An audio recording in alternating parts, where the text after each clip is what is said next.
Había acabado la carrera. Una de las mayores motivaciones para buscar un trabajo y para hacer algo con aquello que había estudiado fue ayudar también a un amigo. Y por eso salió bien la idea. Porque cuando tienes una motivación que sale de algo tan bondadoso, para ti no va a ser trabajo. Para ti va a ser una motivación diaria para que salga bien. Y ahora te cuento qué hizo. Vivían en aquella ciudad, después os recuerdo quiénes son.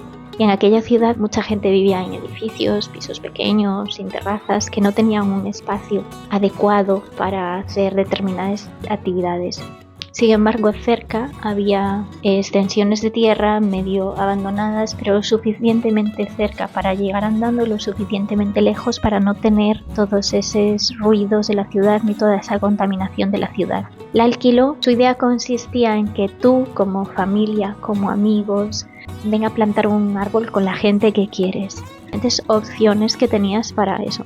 Celebra tu cumpleaños plantando un árbol, ven con tu familia, cada uno tiene su árbol, diferentes cosas pues con unas descripciones muy bonitas, das oxígeno al mundo, regalas salud a la tierra. Había una condición, esos árboles que además así trabajabas las relaciones humanas, la responsabilidad, la gente podía después ver si sus árboles iban creciendo o no, podía elegir los árboles que quisiera para plantar.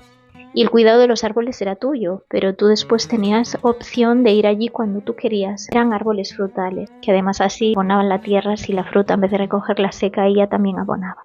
Y además había una condición que no se podían usar sulfatos ni químicos. Tenías que buscar maneras naturales.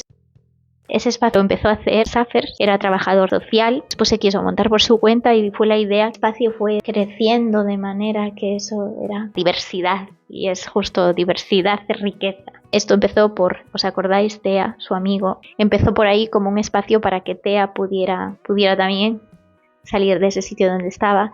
Él también vivía en un piso pequeñito con su perro, entonces tampoco tenía muchos espacios y de repente crearon un espacio para su amigo.